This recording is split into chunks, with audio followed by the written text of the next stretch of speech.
రాజుగారి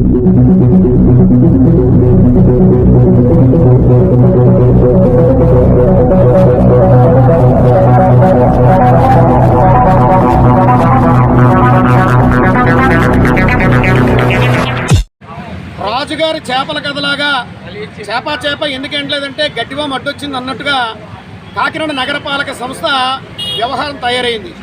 కారణం ఏంటంటే కాకినాడ సూర్యారావుపేట జవహర్ వీధిలో ఉన్నటువంటి వివేకానంద పార్కు తూర్పు వైపు గేటుని ప్రధాన ప్రవేశ ద్వారాన్ని కరోనా లాక్డౌన్ నుంచి 3 ఏళ్లుగా తెరవడం లేదు. దీన్ని తెరవాలని ఎన్ని అర్జీలు చేసినా సరే కూడా బయట స్మార్ట్ సిటీ సైకిల్ ట్రాక్ అడ్డుగా ఉంది, అని చెప్పి తీయలేకపోతున్నాం, పార్కింగ్ ప్లేస్లో లేదని చెప్తా ఉన్నారు.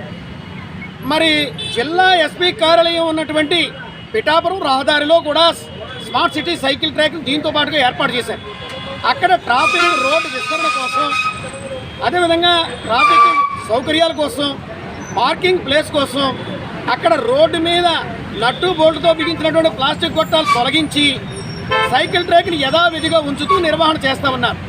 అదే పద్ధతిని ఇక్కడ కూడా చేయమని అడుగుతూ ఉంటే దీనికి సంబంధించి జిల్లా కలెక్టర్ గారు, జిల్లా ఎస్పీ గారు అనుమతులు తీసుకుని చేసుకునే కార్యక్రమం చేయకుండా సైకిల్ ట్రాక్ అడ్డు ఉందని చెప్పి అర్జీలను పుట్టదాఖలు చేస్తూ ఉన్నారు. ప్రజలు, ప్రజా సంఘాలు, అన్ని రాజకీయ పార్టీలు అఖిలపక్షంగా కూడా ఇప్పటికే కోరాయి, కలెక్టర్ గారు అనుమతిస్తూ ఉన్నారు. సాక్షాత్తు సీఎం ప్రజా ఫిర్యాదుల పరిష్కార విభాగం నుంచి కూడా దీని పరిశీలన కోసం వచ్చారు. అయినప్పటికీ కూడా దీని మీద పరిష్కారం చేసేటువంటి న్యాయమైన పరిష్కారం చేయడం లేదు. దీనివల్ల ఏమవుతుందంటే పొలాచెరువు పార్కు తూర్పు వైపున కానీ, ఉత్తర వైపున కానీ, దక్షిణ వైపున కానీ పార్కింగ్ ప్లేసులు లేకపోవడం వల్ల పార్కుకు వచ్చేటువంటి వాళ్ళు చాలా ఇబ్బందులు పడుతున్నటువంటి వాతావరణం ఉంది. ఇప్పుడు బాలా తిరుమల గుడి దగ్గర బాదంవారి వీధిలో అన్నా క్యాంటీన్ పక్కన 400 గజాల స్థలం ఉంది. దానిలో పార్కింగ్ ప్లేస్ ఏర్పాటు చేస్తే గేటు ప్రవేశ ద్వారం ఏర్పడుతుంది. అదేవిధంగా తూర్పు వైపున, అదేవిధంగా ఉత్తరం వైపున కూడా ఈ పార్కింగ్ ప్లేస్లు ఏర్పాటు చేయాలంటే పిఠాపురం రహదారిలో ఆ ప్లాస్టిక్ గొట్టాలు తీసినట్టుగా ఇక్కడ కూడా తీసినట్లయితే పార్కింగ్ ప్లేస్ ఉంటుంది, అదేవిధంగా తూర్పు ప్రవేశ ద్వారం ఉంటుంది. ఇప్పుడు పార్కింగ్ ప్లేస్ లేకుండానే మరి ఆ యొక్క ఉత్తరం వైపున పశువులాసుపత్రి వీధిలో మరి పార్కు నిర్వహణ చేస్తామన్నారు. మరి ఇటువైపు కూడా మరి అదే రకమైనటువంటి వెసులుబాటు ఎందుకు ఇవ్వడం లేదని చెప్పి ప్రశ్నిస్తూ ఉన్నాం. మరి ఈ మధ్యన దీని మీద వారి యొక్క సమాధానాన్ని నేను రిజెక్ట్ చేశానని చెప్పి తప్పుడు నివేదికని నగరపాలక సంస్థ డిఈ గారు సీఎం ఛాంబర్కి పంపించారు.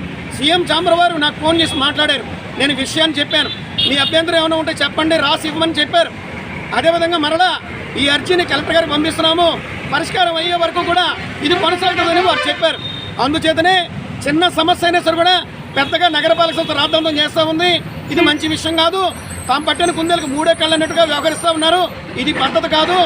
అందుచేతనే కాళ్ళకి చేతులు సంఖ్యలు వేసుకుని కలెక్టరేట్ వద్ద మరి ప్రజా నిరసన తెలియజేయడం జరుగుతూ ఉంది.